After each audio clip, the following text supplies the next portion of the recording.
Welcome back into Exit 99 Sports. As always, my name is Caleb DeLoach, and thank you guys for joining me again here. Another week of fall sports action has passed us by. Another week of football season. Big rivalry game passed us by this past week. We're about 2/3 of the way through the regular season now. I think exactly 2/3. That's how that works. 6 games in football. Some other sports are really closing in. I've seen, looking ahead to this week and, the week after that, we're already looking at some districts for a couple of sports. I mean, it's slipping away here. We are in, first week of October. So we are, we're running down this first month or so of fall sports action. So let me jump in to this past week. There's obviously one game people want to probably talk about the most. That's Cape Jackson. Cape Central went on the road this year, played at the Pit, and the Indians came away victorious for the 10th consecutive year, 62-24. This iteration, Jackson led 42-7 at halftime. Like I said, 10 straight for Jackson. It was all Indians. I mean, I knew it coming into it. I'd put that at the end. I'd previewed the games at the end of the show. I was like, hey, look, we're gonna be open and honest here. Jackson's gonna win this game, and they did. I mean, they pretty much controlled it, start to finish. The offense averaged 11 yards per play. It's the third straight, or every week now, of SEMO Conference play. Jackson had averaged over 10 yards a play. Drew Parsons was really good. He had 182 yards passing, two touchdowns. Jalen Hampton had 17 carries, 150 yards, 4 touchdowns on the ground. This episode is brought to you by kids, helping me breathe. The first half, the defense for the Indians only gave up 2 yards of play. It was really dominant. It's kind of going through the game flow. Jackson kicked off to start the ball game. The defense immediately got a 4-and-out. Or a 3-and-out, and there was a short punt, and so Jackson took advantage. I think it was 4 plays, 20-yard touchdown pass over the top on the right side to Jory Toma. He continues to show, he's one of the best receivers in the area. Really, really good. 2-sport athlete. We'll get to talk about more here coming up soon in basketball as well. Then, Cape has a decent drive that ended in turnover on downs. I want to say that's where, Torrance Murray really kind of made like a big heroic play. I think it was 3rd and kind of long. He made like 7 guys miss. He tried throughout the ball game. He was facing a very, very tough Jackson front. Like I said, another drive ends on a turnover on downs. Jackson just methodically marches down the field. Tyler Fisher comes in the kind of power goal line package for the Indians. He punches it in, score a touchdown. Same story. Tigers forced to punt again. Jackson gets a sack on McGuire on 3rd and long. And once again, Jackson, bang, boom, boom, boom, boom. And Jalen Hampton, 10 yards out. He gets the touchdown this time around. Cape forced 3-and-out again, deep in their own territory. And then a 2-play drive ends with a 25-yard Jalen Hampton touchdown run. Cape then put together, one of their better drives of the entire ball game. They moved down the field. I mean, it was a lot to do with Jackson penalties. Jackson had a couple pretty big ones that gave Cape first downs. But the Tigers got into the red zone, and then they tried to throw a back of the corner end zone pass, but it was underthrown, and Tyler Fisher just kind of turned around and boxed out the receiver and caught it. It's a good game for Fisher. Starting out in the first half, he's a touchdown run and a pick. But Cape did get bailed out as Jackson got the ball there at the 20, and on, I think, the first play, maybe the second play of the drive, Jalen Hampton fumbled, got it punched out. Good play by the Tigers. They fell on it around the Jackson 10-yard line or so. A couple of plays and Aiden McGuire found Brayon Clemens from 10 yards out. He was in the slot nearest the line. They had trips on the left side. He kind of just ran Aiden up and out to the end zone, just got a couple yards deep, and beat his man to the corner over there. And good throw by McGuire. He got hit as he threw it, so it was a nice throw by him. I mean, look, I'm going to sound like I'm crapping on the kid sometimes when I'm like, hey, this mistake happened. He's getting killed. Big issue in the ball game. Cape Central came in. A lot of injuries on the O-line this season, and another one apparently this week in practice. Isaiah Husky, pray for that kid. It sucks. I mean, he's a great football player, and I don't know what the extent of the injury is going to be, how long he's going to be out in general, because he's also a really, really good thrower. I don't know. He was third in state this past year.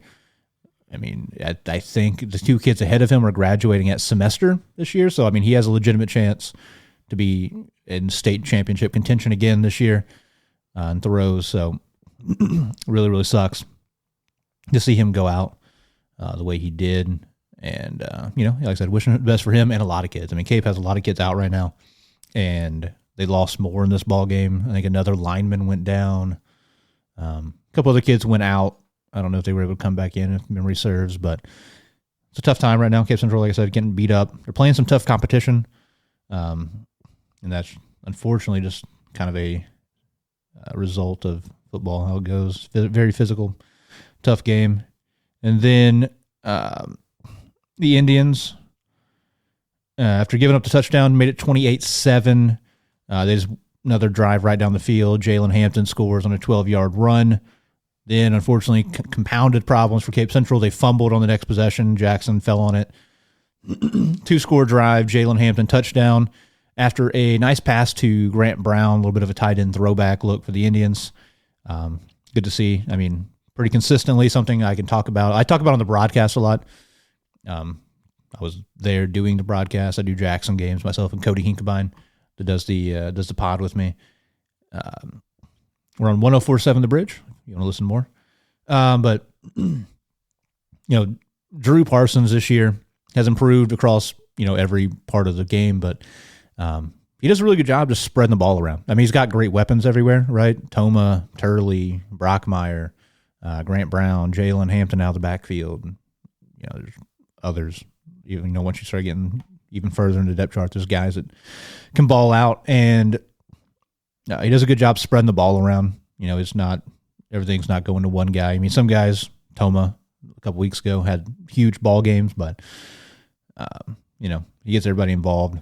There's no one guy that's like, if you take this guy away, Jackson's passing attack will be dead on the vine. No, you can find people all over the field, and that's how it kept going. At that point, it's 42-7. I mean, to end the half, Cape got out of it without giving up anything else. Jackson forced another punt that got partially blocked after that score by Hampton. However, the Indians turned it over on downs. They kind of got unlucky there. Brockmeyer was wide open on a short fourth down throw, but when he turned back toward the quarterback, his feet just slid out from under him, and he was not able to keep his balance and catch the ball. So the half ends 42-7. The Indians come out. They have the starters out there for one play because it was an 80-yard touchdown pass to Blaine Reagan. He's the fastest man alive. Obviously not, but he is. Nobody can run with him in Southeast Missouri. Nobody can run with him mostly across the state of Missouri. He's been beating defenses deep all season, regardless of who it is. So the kid's got speed, and they throw him out there for a few, handful of plays a game at receiver. He's got good hands. He's unbelievable speed. Great throw by Parsons there too, because they didn't have a ton of separation. Parsons was able to put it out just far enough ahead of him, and like I said, not many corners anywhere. Going to hang with that kid. Like I said, first half, just a very, very dominant showing by the Indians. I mentioned earlier, Parsons just looked really good. Great patience, great awareness, all very much improved this year. He had the one ridiculous play where the ball was snapped from, I want to say like the 40, maybe even to 35, flew way over his head. He picked it up on the other side of midfield, scrambled around. His feet went all the way back to like the 45, and he threw on the run to Brockmeyer for a first down from where the ball was snapped. So he threw like a 30-yard pass on the run, guys chasing him after the broken play. So, I mean, that plays like that, I mean, just blew my mind just seeing, the progress that the kids made from last year to this year. Like for Cape Central, Torrance Murray ran hard. There wasn't a lot of space to run. He broke a lot of tackles, looked as good as he could. He made one nice play, especially. Another good note in the first half, Evan Turley he had a punt return for a touchdown earlier in the year. In this game, he had some really nice punt returns again. He seems to be getting, very confident, and when he has space, he takes advantage of it. The Jackson coaching staff seemed really content to run the ball, and they felt like there was a heavy emphasis maybe even on running the ball. They got Hampton the ball pretty consistently. He had, 4 touchdowns in that first half. Huge game by him. Not a ton of yards. Jackson did start with a lot of really short fields. So, and, like I mentioned, when they did put it in the air, they're picking up 8, 14, 15, 25 yards every time they throw it. So there's that. The Tigers struggled on the ground. The front seven for the Indians was pretty dominant. Aiden McGuire was running for his life. He didn't complete a pass until somewhere, I want to say middle of the second quarter or so. Just another tough day at the office for him, kind of getting chased, and the offensive line's just really beat up for Cape. So that's really unfortunate for him. And like I said, they start the second half, Blaine Reagan, bomb, 80 yards, 1 play, 1 score, 49-7. Cape followed it up. They made a long drive, pretty good drive. At that point, Jackson's second unit was in defensively. It ended with a Joey Charlton field goal. Give a big shout out to Joey Charlton. Kid is a really good high school kicker. He's got a really, really good leg. It's one of the other notes I had down here. He's missed some field goals this year. I think he hadn't hit one from 40-plus coming into the ball game. Convenient time. I haven't coughed all day. And this ball game, he hit that 47-yarder pretty easily. Earlier in the season, I was seeing a couple of the other kicks he missed. He's hits the ball well. He has the distance every time, just misses maybe left or right. But yeah, he was able to sneak this one over the crossbar. He looks very capable of hitting out to 50 yards.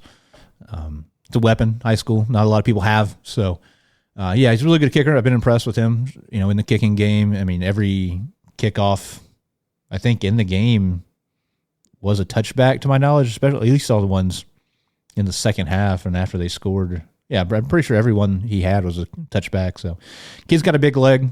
I think he's only a junior, so he'll be back next year as well. I like what I've seen from him. He's made some big kicks in his life. I think back, I feel like he hit one.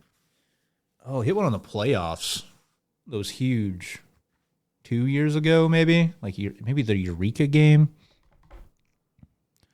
Maybe all the way back when he was a freshman. I don't remember, but I know he's hit some. He's hit a lot of kicks in his life. He's hit a big kick. He's hit some big kicks too. So he's very, very good. He's a great weapon for him. After his field goal, Jackson had some issues again. The second unit punt group. I'm sure Coach Gonzalez has has had some conversations with you by now. Against Poplar Bluff, they had one blocked that resulted in a touchdown. Against Cape, they had one go over the punter's head and got down to like the 5-yard line. And Cape took advantage, I think, on the first play. Torrance Murray punched it in and get a score. Made it 49-17. But then, a guy that I really like for the Indians the last few weeks that I've seen has been Gage Parker. He has really shown off just his ability. He's kind of buried on a tough depth chart right now. He's got Jalen Hampton as the main guy. Memphis Maddox, I think, only had 1 carry. They brought him out there in the second half, handled the ball one time. He got like 20 yards. They're like, all right, that's not yep, check. You're still good at football. Let's get you off the field real quick. Memphis plays a lot with the first unit at corner and extensively there with the second unit as well at corner. So they got Gage Parker in there. He had a lot of work, and he ran the ball really, really well a couple weeks in a row. I'm so sorry. This is disgusting. He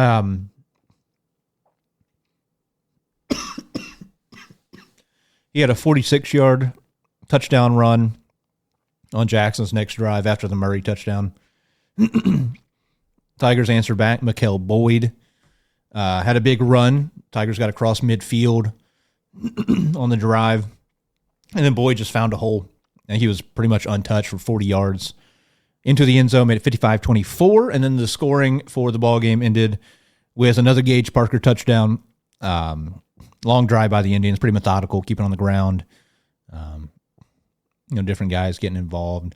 And Parker finished it off 62-24. Was the final. He drug like 3 guys into the end zone with him. Kid's strong as an ox.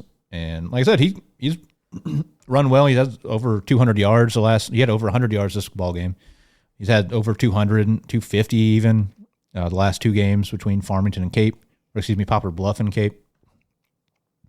And 4 touchdowns in those 2 games, all in the second halves of those games. So the kid looks really good. I mean, if you want big thoughts, I mean, this is about what I expected coming into it. Cape looked fine. Once again, I'm saying all this and I'm being honestly, genuinely as non-patronizing as possible. They looked as good as I could have imagined. I mean, they put up 24, even if, I would say a lot of it came in against the second unit. Even still, that's better than, Farmington's done. That's better than Bluff has done.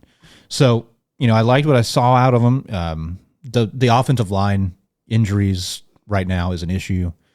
I don't know.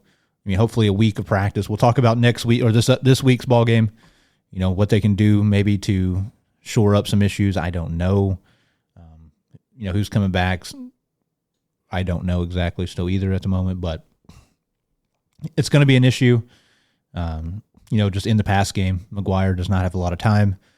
He had shown, improvements. He'd been hitting Martavian Robinson, Clemens. In the past game, Jathan Spain. I mean, those guys were, I almost didn't mention their name the other night calling the game.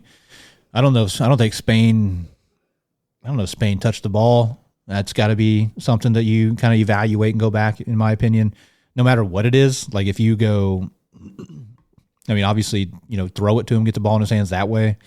But, I mean, give him snaps at quarterback where he is running that option look. I mean, especially if you don't want to get Aiden McGuire head knocked off a couple, this season. Put the 6'4", 6'5", just gigantic kid back there. Let him run some people over. I would not be opposed to seeing that happen. Always say it, just keep getting Robinson, keep getting Clemens involved as much as possible. Those kids are great athletes out on the perimeter. Didn't see a ton of Bridges. He did get in a little bit. He had a couple of decent runs. Mikael Boyd did look pretty good against the second unit. And then shout out to, Josie Seaball getting in there, Landon Best getting in there. Shout out to Josie, though, Sportsplex kid back in the day. Getting in there, getting some touches on late in the ball game. Yeah, I mean, it's what I expected Jackson to kind of roll. They did. They had a couple of issues, a couple of mistakes. A fumble was really unusual, not something that happened many times, especially Jalen Hampton. I don't recall even doing the ball games myself. I don't know if Jalen, I think it might be his first fumble of the season. So if you're the Indians, clean that up. The fumbles, or not the fumbles, the penalties kind of bit them a little bit here and there again this week. They're just very capable of picking up, for whatever reason, 15-yarders. They get some holds out on the perimeter. But overall, another win in the SEMO Conference, another win in this rivalry. 10 straight. That's win number 699 of Jackson's history. The rivalry is now, I think, Cape holds a 5-win advantage all time. So Indians are slowly chipping away at that. And then just got to go back to the drawing board. Both teams got something different coming up. Jackson has Sikeston. Cape has a big one against Farmington, district game, and we'll decide who gets second place in the SEMO Conference as well, SEMO Conference North. So It's a big one next week, and we'll get to that here momentarily. Saxony, the other team here in the county playing, they dropped another ball game. Charleston won 28-7 over at Houck. Kai McDowell had, his worst game of the year. 13-29, 91 yards, 3 interceptions in the ball game, and it just once again, I don't know. We gotta get the live stream situation figured out at Saxony so I can watch these games. But just from reading about the game, hearing people talk about the game, it just sounds like Charleston was just the better team that night. Charleston's a pretty solid program. Last year they had a pretty good year. This year they've been playing pretty well. They usually have decent size, pretty good size up front, and also some kids that are awesome athletes out on the perimeter. A lot of guys that play basketball that I see doing Jackson games against Charleston as well. And, they do what they did best. They didn't put it in the air a lot. They just kind of ran it all over Saxony. 238 yards rushing for Charleston, only 50 yards passing. They didn't have to pass, though. Like I said, Saxony kind of helped them out with turnovers, things like that. Saxony really struggled to move the ball, period, though, so this Charleston defense was tough. Even on the ground, Alex Burek had 15 carries for only 33 yards. He did get the one score in the ball game for Saxony. I guess Blake Gabler was the leading receiver. He had 42 yards. But Saxony only 1.1 yards per carry. Obviously, there's sacks involved in there. It's a big part. But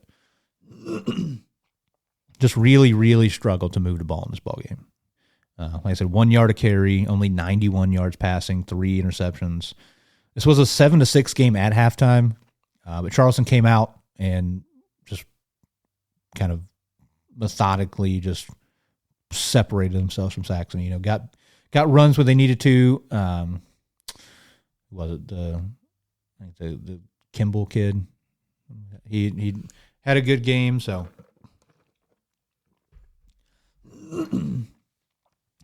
I would say it's not exactly the way I expected the game to go. I thought it would be a pretty close game. This was a close game. 28-7 is even a little deceiving, as Charleston, like I said, just kind of slowly separated themselves. But getting outscored 22-0 in the second half is just something that has unfortunately been a theme for Saxony this season. They've really struggled in the back half of games to score, and they're playing better competition as they have the last month. That's going to start biting you in the butt, and it has now 3 straight losses. They sit at 2-3, and they have a really tough one coming up this week. So this is a tough spot, but a young team. It's going to be a good learning experience for them for sure. But at the same time, you got to find a way to just got to find somewhere to move the ball effectively. Even like I said, against a good team like Charleston and like a really good team or probably a better team like Perryville next week. You got to find somewhere, manufacture things. I mean, like Coach Turner said, Kai was making throws he wants them to throw. They just were not working today for whatever reason. Was it something he wasn't seeing? Was it something Charleston was doing? I'm not totally sure. Like I said, Charleston has really good athletes. I think guys like Trinez Lane, Trayshawn Shandon, really good basketball players that I see calling Jackson games when they play Charleston. I think they do play defensive back over at Charleston. I mean, I don't know who else does as well, but Charleston has guys, especially out on the perimeter. Like I said, I knew that would be an issue maybe for Saxony, is kind of the speed and quickness that Charleston plays with, and it seems like it was. Charleston just kind of used the advantage they have. They kind of pushed Saxony around on the ground and pulled out a victory. It's a big win for them. That's a district game between those two. So that'll definitely have some implications later in the season. But a good game. Nonetheless, I'm excited to see those teams when they potentially could see each other again later in the season. That district is really going to be wide open, I think, by the time we get to it, just depending on health and things like that. But tough loss for the Crusaders. Like I said, it's not going to get any easier next week. So they're in a little bit of a free fall right now, but I think by the end of the year, I'm hoping they can right the ship and go into the postseason a little bit stronger here. So that wraps up football at the moment. We will jump into last week's volleyball action here. There was quite quite a bit going on. We'll just start at the beginning of the week. Cape knocked off Fox convincingly, 3-0 sweep. Jackson took on Saxony in a local rivalry SEMO Conference game at Jackson, and it was all Indians. Saxony has talent, younger squad, but the Indians are rolling, and we'll keep talking about them more here in a moment. It was a very one-sided one, 25-9, 25-6, 25-10. That clinched Jackson's, I saw, 4th straight regular season SEMO Conference championship. I'm not sure if that is correct or not. Didn't dig into it too deeply. But Tuesday, Cape Central beat Perryville in 5 sets. So a back-and-forth affair. Cape won 25-22, dropped the next set 25-21, then turned around and won 27-25, only to lose the 4th set 25-20, and then win 15-13 in the 5th set to get the victory. That same night, Jackson went on the road up at Oakville. Pretty good team. I mean, once again, this sounds patronizing, but they took a set off of Lafayette earlier this year, which not many people, Jackson, ever has been able to do. So Jackson goes up there, gets a sweep, 3-0. Competitive ball game. First set was 25-15. The next one was 25-19, 25-18. From what I watched, it was pretty close, pretty competitive. Oakville got a solid squad, but the Indians right now just looked so dominant. And speaking of the Indians' dominance, Thursday we had the SEMO Conference Tournament over at the Sportsplex. I've worked at that SEMO Conference Tournament several times at the Sportsplex. It's always fun, especially because you get to see the SEMO North against the SEMO South teams. So Scott City, Kennett, New Madrid, Portageville, Charleston. I'm not sure who all is in there at the moment, but yeah, it looks like all those teams I just mentioned. Yeah. So it's kind of interesting just seeing those teams I usually didn't get to see. But traditionally, the way it works is they match up those teams against each other, and the SEMO North pretty consistently destroys those teams from the South. Even like I said, back in the day, what they did would they have the lowest seeded North team play the highest seeded South team, and whoever it was, 5 seed Poplar Bluff or somebody would go sweep whoever, Kennett. So it kind of is what it is. In the championship, Jackson did win over Saxony, so a rematch of the game earlier this week. Jackson has not dropped a set in the conference tournament since 2022. And en route to the championship, they beat Dexter and then Notre Dame in the semifinals. Beat Saxony. Saxony was competitive, 25-19, 25-15 were the 2 sets. They only went to 3 sets in this tournament. Once again, too much firepower for the Indians. That's 7 consecutive conference tournament championships for the Indians. Does the volleyball team and the football team feel pretty in sync right now with just the way they've controlled this region in volleyball and kind of where they stand statewide? Saxony, though, like I said, great run out of them. I think they were the 6th seed going into it. They beat Sikeston, and then they beat Portageville, and then in the semifinals, they knocked off Cape Central, which was an impressive upset. Another, like I said, in county rivalry. Beat them 2-1. They dropped the first set 25-20, but then Saxony bounced back, won a hotly contested second set 27-25, and then closed it out 25-17 to get to that title game. Notre Dame, they beat Charleston in straight sets. They beat Kennett in straight sets. They lost to Jackson in the semifinals, and then they turned around and then they swept Cape 2-0 to finish 3rd. Cape defeated New Madrid, but then they did drop the games to Saxony and Notre Dame to close it out. So, shout to Jackson, shout to Coach Murley. I felt like talking to him in the preseason. I interviewed him a little while back. Like I said, in the preseason, it seemed like he was very high on this team, and I can tell why. They are just playing out of their minds right now. Only 1 loss on the season to a really good Lee Summit West team out of Kansas City.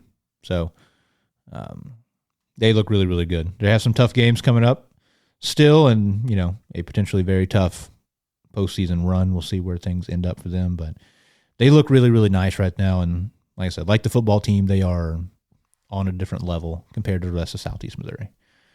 Closing out this past week, Notre Dame actually got a nice win over Leopold, 3-1. Leopold had beaten them in the first meeting over at Dig for Life 2-1. So Leopold's a really good small school. I think they have at time of recording 19. They're like 19-3 or something like that. So not an easy win whatsoever for Notre Dame. So a good win for those girls. They feel like they're kind of building in the right direction right now as they get across the midway point of the season, heading into postseason. Also, Cape Central had a little bit of a tough go. They went to Perryville over the weekend. I know they beat Northwest 2-0. A couple of the scores, like on Misha, when I looked at this earlier, the scores for that were not loaded up onto the website.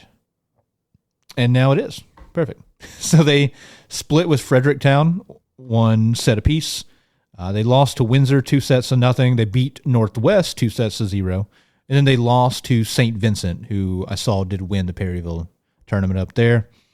St. Vincent led by former Notre Dame standouts, the Rubel twins. So Cape Central dropped that one 2-0. As they head into last couple weeks of the season, I mentioned it, we're getting into the nitty-gritty in a lot of these sports. You look at volleyball, I'm just on Cape Central's page on Misha right now. Their district tournament starts the 21st of this month, so we have not a lot of time left to go watch some ball games. So that does it for volleyball right now. We'll move over to boys soccer. Jackson had a really busy week. They started off, they beat Sikeston 7-3 down there. Saxony had a 7-0 win over Kennett. On Tuesday, Notre Dame had a nice 5-0 win over St. Pius, the 10th out of Festus. And Saxony dropped a really lopsided one to St. Mary's. Good St. Mary's Southside team, 8-0. Cape Central, though, got on the board Wednesday. They took on North County, blew them out 8-0. Notre Dame, I think I mentioned this early in the season, they played every team from Southern Illinois. They continue that trend. They took on Carbondale, dropped that one 3-2. Tough loss for the Bulldogs. Like I mentioned, Jackson, very busy week. They went over to Kickapoo over in Springfield and played a 3-game showcase there at Kickapoo. I didn't know what to expect going into it. Over the years, different kind of expectations coming out of Southwest Missouri. I mean, it was a deal where I thought they could go in. I thought there was no chance to go 3-0. I thought there was a chance to go 0-3. I was just going to be happy seeing them get a win, maybe 2. And they did. And they came back with 2 wins. They got beat. They got blanked by Glendale, who's a really good team over there, 5-0. Shout out Kendra Lears. Not Lears anymore, Balcom. They turned around, though, beat Nixa 3-1 on Friday. And then Saturday, they shut out the host team, Kickapoo, 3-0. So shout out to the Indians team. They're playing pretty well right now. Like I said, going down the stretch of their season, they picked up some good victories. They beat Perryville a couple weeks now ago. They beat Lindbergh up at Lindbergh a couple weeks ago. So it feels like they are kind of rounding into form at the right time as well.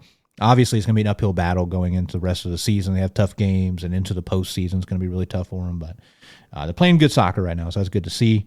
Saxony also blanked the fledgling Dexter team 8-0 as well. Over in softball action, quite a bit of games last week. Got started busy Monday. East Carter shut out Saxony 10-0. Cape dropped one to Twin Rivers 17-3. And then Jackson went on the road to Sikeston. They were playing like right across the street from the soccer team. And they beat Sikeston 16-0. Saxony did turn around and beat Perryville 17-0. So a very hot and cold start to the week for the Crusaders. Notre Dame then in the crosstown rivalry blew out Cape 16-1, and Jackson beat a pretty good St. Dominic team 12-4. I was kind of surprised by that outcome.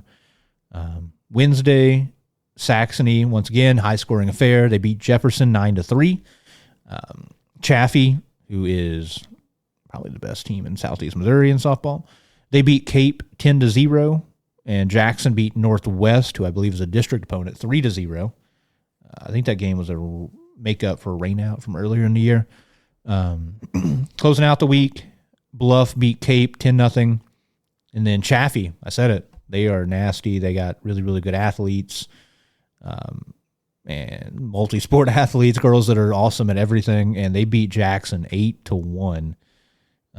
Well, like I said, it wasn't a big surprise to me. I mean, that team is very loaded. They look really good, potentially poised for a deep state run, I'm hoping, for the Lady Red Devils down there. And Saxony dropped a pitcher's duel 1-0. Notre Dame went up to Windsor for a showcase type thing there. I don't know what the rules of it were, but it said they tied Oakville 0-0. So, don't know how we get there, but 0-0 tie. And then Rockwood Summit beat them 9-1. In girls tennis, Jackson, I believe, went on the road and lost one up at Eureka 7-2 as a team. Farmington beat Cape Central 8-1 as a team. Saxony beat Potosi 7-2, and then Notre Dame blanked Windsor, winning every match up there. Came back. Cape dropped another one, this time to North County 9-0. Cape loses a close one to Sikeston the next day, so a very busy week for Cape Central. 5-4. Then Notre Dame, tough battle against Saxony. Those two squads matched up. Notre Dame took 5 of the 9 to win that one 5-4. Jackson blew out Oakville 8-1 as a team. Shut out Windsor 9-0. Notre Dame shut out Crothersville 9-0. That's another one. We're about to be talking about districts here coming up soon for those girls. And then in girls golf, the one result I did get was Jackson went up to St. Louis, the St. Joseph's Academy Angel Classic, what is known as.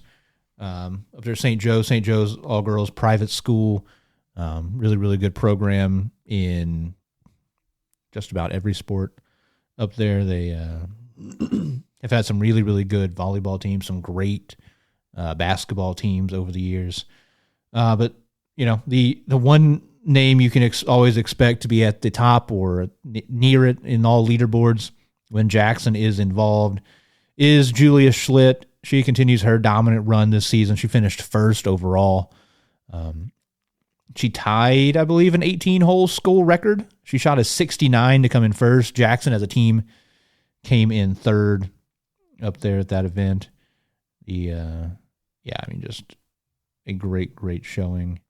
For her teammates' scores were Maddie Thrower also medaled. She shot an 82. And then that was 12th overall. Ava Moody shot an 89. Allie Burrow shot a 94. Olivia Lacey shot a 95. Jaden Renfro a 102. And Jay Helfrich a 106. So Jackson playing very, very well. Interested to see what they can do as a team. And, you know, people like Julia, Maddie, Ava, see what they can do once we get closer to districts and state and things like that. So they're playing well at the right time. Julia has been playing well since, you know, the day she stepped on the team. Cross country, we had a big meet over at Notre Dame. I went and saw some of the running that took place over there. Kind of just get a feel for the kids, what they're up to, and how things are going. It's like a 2-minute drive from my house. Shout out to Notre Dame, hosting big events, making my life easy. The Notre Dame boys and girls both had the winner of the event. Over on the boys' side, Aiden Morris came in first in 16 minutes, 1 second in the 5K. And then Martina Ressel continues her dominant season. She got first. Lily Coy actually came in second behind her. 19-14. Jolyn Zhang ran 21:55. Victoria Hinau ran 22:12. So they were very dominant on the girls' side. The boys' side, like I said, Morris came in first, 16:01. Jackson Jones came in sixth overall at 16:56. Brendan Dial at 18:10. For the Cape boys, their top finisher was Wesley McFerrin, 18:46, and then Akita Diaz in 19:23. Jackson kind of split their team up. Looked like they took a lot of runners to an event in Louisville I'll talk about. But the runners they did have there, Caden Dickerson was their leading finisher on the boys' side in 18:25. Nolan Kentner in 18:49. And then over for Saxony, Nicholas Chambliss in 19:13 and Evan Ward in 19 minutes, 23 seconds was their leaders going through the race. The Cape Central girls were led by Lydia Dedeker and Sarah Higgins. Saxony girls, Emma Bingston and Rayleigh Matthews, both at 22 minutes and 38 and 48 seconds, respectively. And then the girls, Hallie King was the high finisher for Jackson she came in fourth place overall, 21 minutes, 23 seconds, only a ninth grader. Another girl, multi-sport athlete, good basketball player as well. And then Whitney Cox was our next highest finisher at 23:18. I mentioned Jackson took a team over to Louisville. They ran in a big meet there. A lot of teams from Kentucky, some from even like West Virginia, Pennsylvania, all over the area over there. So Jackson with a lot of Louisville connections this season. Football team played a team from Louisville, so they'll go to Louisville next year. On the girls' side, Emma Niebalski was the high finisher for them. She came in 10th overall, 1941. And Michaela Shaw in 24:12, Elena Kentner in 24:35. Over on the boys' side, they performed pretty well. I think they came in third as a team on the boys' side. Aiden Niebalski was the high number for the Indians. He came in sixth overall at 15:55, which would have been good enough to win the Notre Dame Invitational. He got sixth overall there. Nate Meisner came in 18th at 16:40. Chase Wendell got in at 16:42.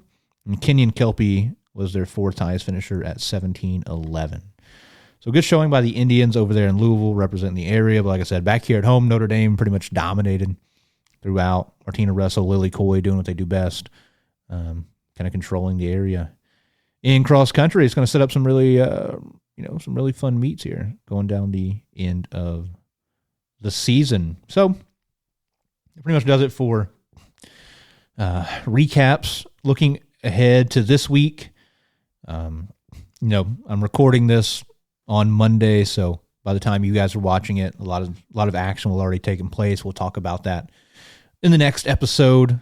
Like Jackson right now, as I speak, is hosting Farmington in a good game, so I'm interested to see that. Notre Dame Advance, I'm interested to talk about that. Notre Dame has a tough one against St. Pius X up from Festus. They're coming down here. That's a squad, so keep our eyes on that. Later in the week, though, Notre Dame will go to Saxony. An interesting matchup between local teams here. It'd be fun to go check that one out at Saxony Thursday. Might be free. And then Cape is going on the road to Kennett. Try to pick up a win there. They're also hosting Fredericktown at time recording, but try to go get a win on the road. That's a long drive down there. You got to be focused. Got to be able to turn it on once you get down there to Kennett.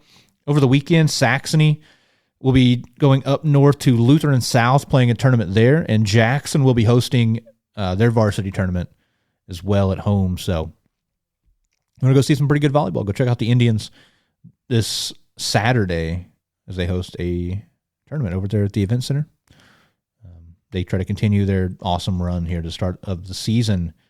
On boys soccer, there's some good games going on early. Jackson and Cape this Wednesday will be a big one at Cape Central. A rivalry across all sports, all disciplines. So that'll be a good one. Definitely go check that out. Jackson then on Thursday is hosting a Clayton team that's traditionally very, very talented, very solid. So that'll be a tough one.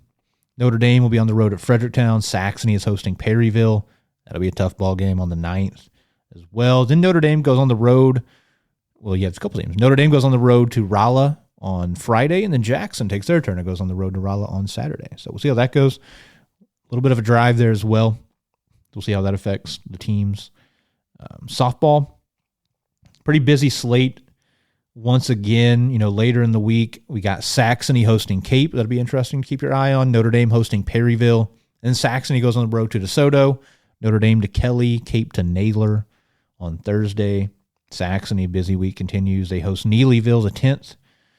Notre Dame will be hosting a doubleheader against Incarnate Word on Saturday. If you want to get out and see some softball, I will. Nope, just kidding. Earlier I said I might be free. I will not be free Thursday, Friday, Saturday this week, so I will not be watching any sports. Cape will be going to Farmington this Saturday, and then Jackson is hosting another really good team, Lafayette.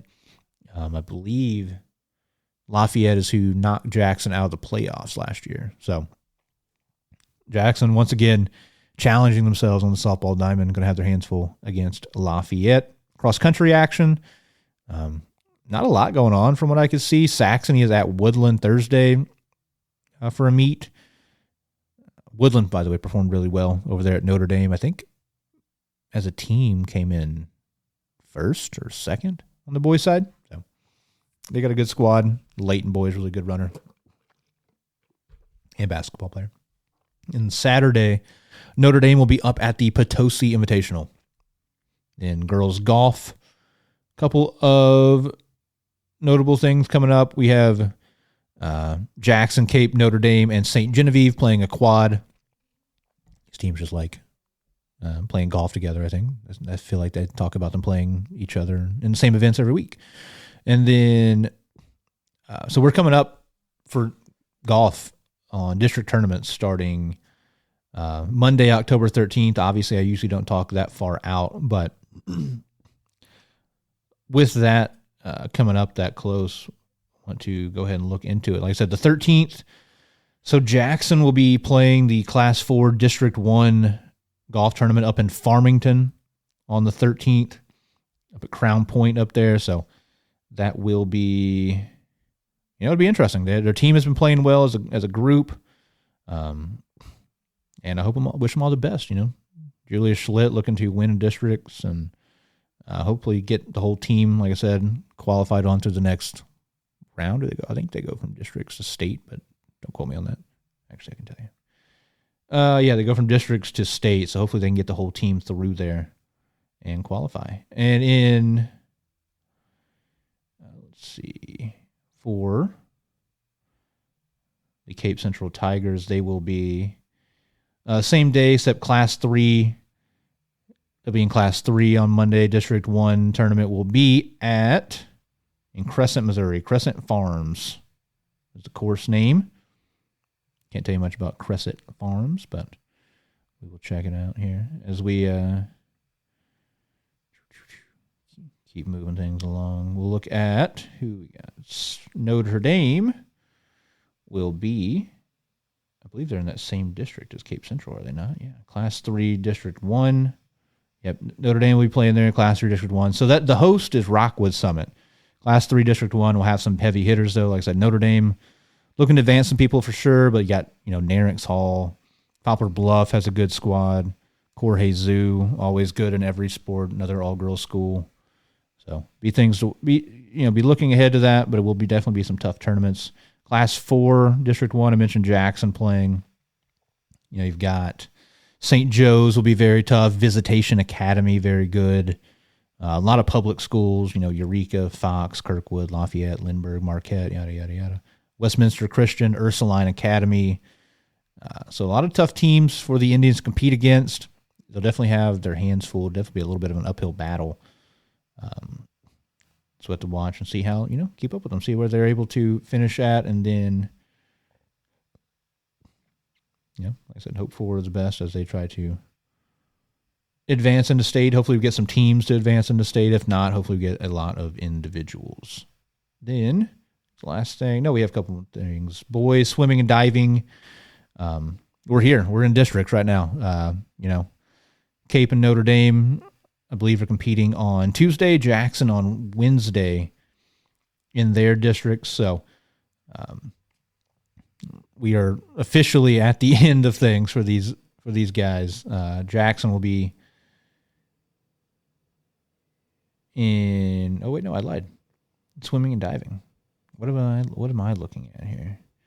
I'm looking at the tennis results for these teams. Anyway, I don't know.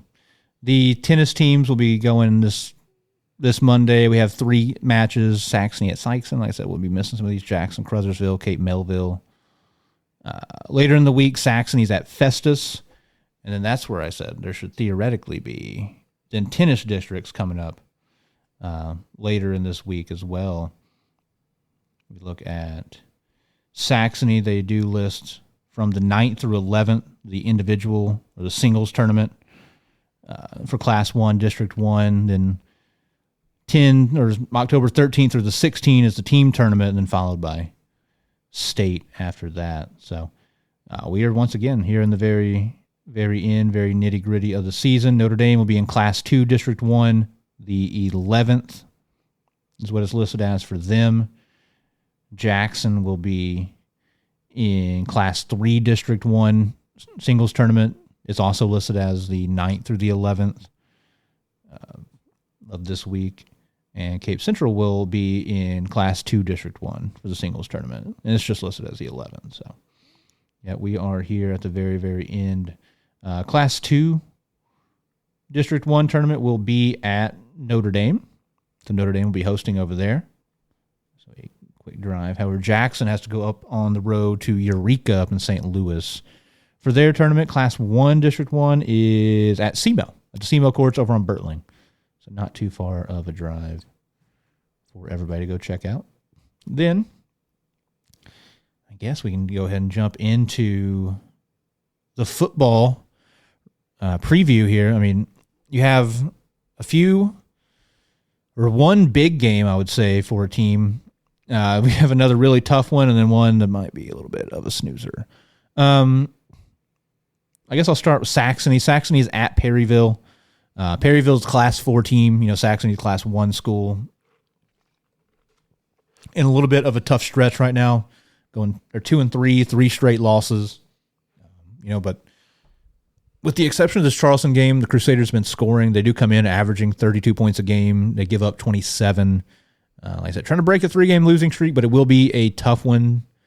A tough team to do it against. Perryville, big school, and it's on the road. Perryville is 4-2. They are averaging 27 points a game. They're only giving up 17.8. So I think Saxony will definitely have their hands full. I would definitely give Perryville a pretty clear advantage in this one, but that's why we play the games. Going to be rooting for Saxony, hoping they pull off something. Up on the road against Perryville, Jackson will be hosting another SEMO Conference ball game, their last SEMO Conference game of this season, and it will be Sikeston. Sikeston comes in 1-5. They score 28 points a game, but they do give up 35 points a game. I mean, there's not a lot to talk about here with this ball game. Jackson is going to roll. They're going to win. They're going to win by a lot. So it's one of those situations where, come in, take care of business, stay focused, don't commit silly penalties. You just hope everybody comes out uninjured, honestly. Sikeston, they've shown some good things this year. They're 1-5, which I don't think accurately reflects where they're at as a team. I think they're a lot better than they were last year. The record just hasn't really reflected it because they're playing tough teams. I mean, Dexter is just simply better than them. Crothersville is simply better than them. Farmington is better than them. They replaced, I think, Malden on the schedule with Crothersville. That stinks. So they're just not able to pick up some wins maybe that you would like. This past week, they lost to Poplar Bluff on Bluff's homecoming 21-14. Not a good sign if you're going into a game against Jackson, who beats Poplar Bluff 69-7. Obviously, can't just compare everything in high school sports, but at the end of the day, like I said, Sikeston's an improved team. They're in year 2 under Coach May. I know he's been dealing with some issues like having to get surgery, things like that. So I hope all is well with him. He'll be there in coaching, hopefully. The record's not going to be good, but I think, like I said, I think this is a better team. Pierce Baker is a good quarterback. He's been hitting over 60% of his passes. He's up well over 1,200 yards now. He's been playing well. Kenneth Holcomb is a good running back. Been pretty productive. Keon Atkins is, one of the most productive receivers in the area. He's a great athlete. Him and Terrell Williams are a great 1-2 punch receiver there. They put up great stats. They do throw it a lot because they've been behind in some ball games. Sam McGill is one of the very best middle linebackers in the SEMO Conference as well. So, they're a good team. They're improved. They've been playing better, but they're just playing teams that are better than them. And this is another situation where they're about to run into the best team by far. And, Jackson is going to win the game. Jackson 6-0. The number between offense and defense, giving up points per game and scoring points a game, is getting wider after every ball game. Jackson now averages almost 46 points a game. They're giving up 16. They've won 12 straight against Sikeston. I was at the last one that Jackson lost to Sikeston. It was at Sikeston in 2012. It was Coach Eckley's first year, and Coach Kent Gibbs was on the sidelines for Sikeston, now coach at Cape Central. And a lot has changed since then, and I think Jackson's going to win this game by just about as much as they would like. Finally, the biggest game, in my opinion, between all the schools here in Cape County is Cape and Farmington. It will be at Cape Central, so definitely notable there. Farmington is a good squad. I got to watch them firsthand against Jackson. Maybe not the best, display per se in that one. Farmington is 5-1 coming into the game. They're 2-1 in the SEMO Conference. Their one loss being to Jackson. They average 42 points a game. They're giving up 23 a game, even with that 56-7 shellacking against the Indians factored into that. Now, given Farmington comes in with a good record, but they've not played the greatest schedule of all time. Some of that they can't help. They're also playing Sikeston and Poplar Bluff, who simply are just not that good this year. So that definitely is part of it. I looked at the combined opponents record is 15-21, which also, a 6-0 Jackson team is in there as well. But I'm sure at this point decent amount of Farmington if you are watching this. Farmington, coached by Brent Eckley, former Jackson coach. It's not his Jackson teams up there right now at Farmington, but they're a very good team. Not great size is probably the biggest issue that they have, especially when it comes to playing against a better opponent like Jackson. Tatum Tinsley at quarterback is really good. They have a great quick pass game. It's what Eckley does. They'll dink and dunk you to death. They'll just hit 1,000 8-yard outs until you fall asleep, and then bang, 55-yard touchdown pass. Good running backs as well. The Frips.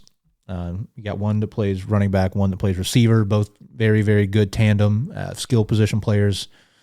But overall, a good team, well coached. But this is a game I think Cape Central can potentially win. I mean, it's going to be for that second place spot in the SEMO Conference North. Cape has won 4 straight against Farmington. Obviously, Coach Eckley was not the coach then. But Cape is dealing with a lot of injuries, especially on the line of scrimmage, is where a lot of bodies have been going down. And that's going to be an issue. If Farmington is able to get after them, make things really difficult for McGuire, turn them into a really one-dimensional team, then I'll lean Farmington. I mean, I think is that Cape and Farmington. Coming into the season, I picked Farmington to win this game. I picked Farmington to finish second in the SEMO Conference. I picked Cape to finish third. The positives, negatives are my thoughts here. Is I've seen both these teams play. I've seen them both play against Jackson. If you ask me who performed better against Jackson, it was Cape. Both of them played Jackson's second units. Farmington didn't really do anything against them. Cape at least played an even football game against Jackson's, second group. So that does give me some hope. I mean, I think Torrance Murray is going to be able to really run on this Farmington team quite a bit. I think guys like Clemens and Robinson are going to be able to get a little bit more separation than they did against the Indians corners. But if I guess I'll stick to my guns. I do like Cape quite a bit more than I did at the beginning of the year, especially like knowing that, Keyshawn Boyd was out. So I picked Farmington to win this game. I think I'll stick with that. I will stick with Farmington here. I do think it'll be a competitive ball game. But Cape has not shown me necessarily to this point that they can score enough to beat teams that are pretty good. So that is going to be the big X factor. I mean, if Cape can move the ball, I will like their chances a lot more.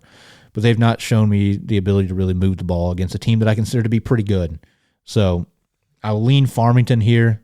It does hurt me a little bit to pick against Cape, but I will go with the Knights, unfortunately, here to win this one. And like I said, wrap up my predictions carefully. Am I picking this because I just want my all my predictions to be right from the preseason? Maybe, but nonetheless, we will look Before I close out, I do want to look at district standings for football. Just kind of see where teams are at. Like I said, we're over halfway through the season. These, district rankings are getting a little bit more clarity. I say that, but there's still going to be a lot of games to decide things between now and then. Right now for Jackson, we'll start Class 6 District 1. The pecking order is kind of getting separated out a little bit. Jackson is still the only undefeated team. If you ask me, Jackson's going to finish the year undefeated. So if that is the case, they will be the 1 seed, and they'll be hosting, all their games they play. Northwest currently sits at 5-1. They are the 2 seed. Seckman is the 3 seed. Oakville is the 4 seed. Both of them are 4-2. They are very close in the point system. And at the very bottom is Lindbergh, coached by Nathan Norman of Cape and Jackson fame. In that district, Jackson is going to be the heavy favorite throughout.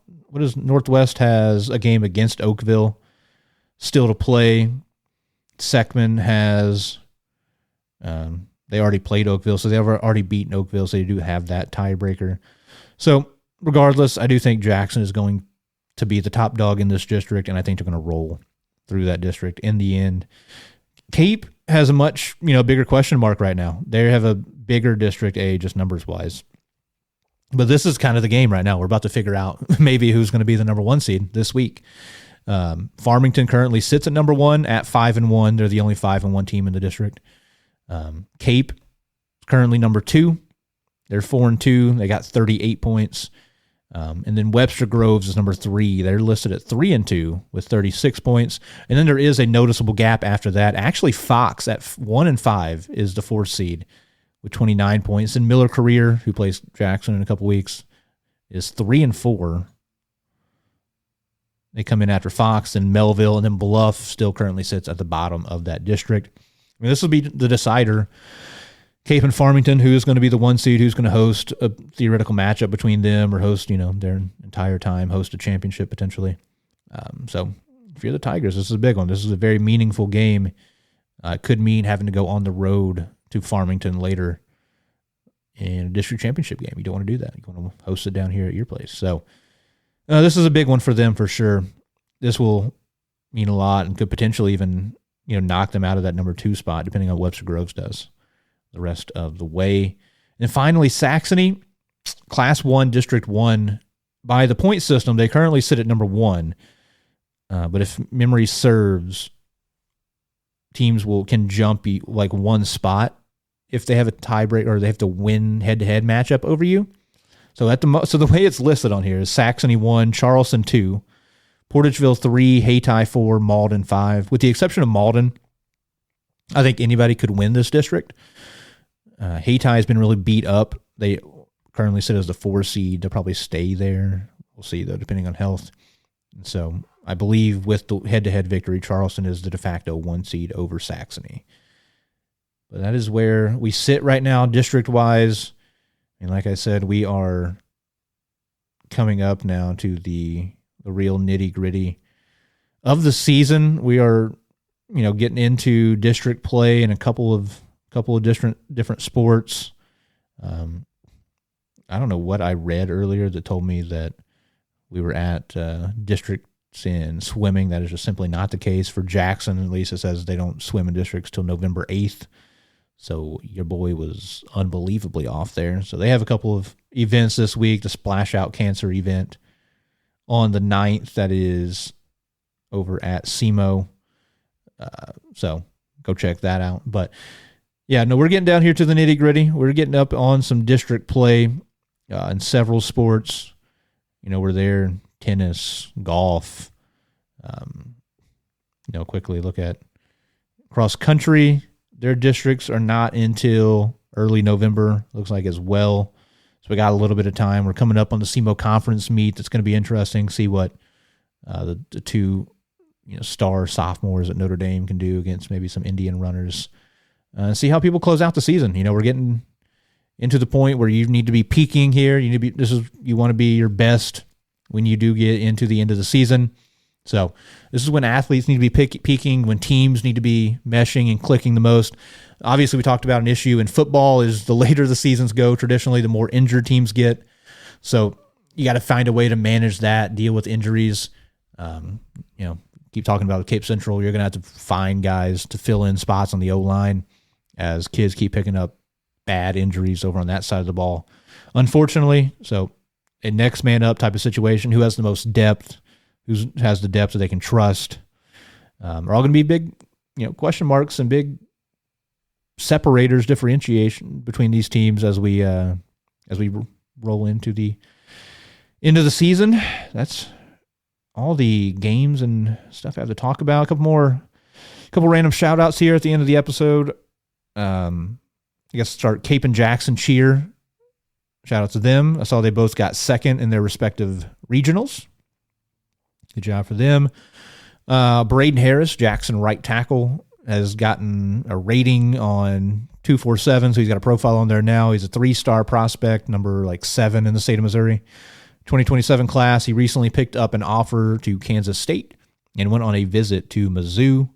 So he is trending up in recruiting rankings. Very cool to see local players getting those college opportunities.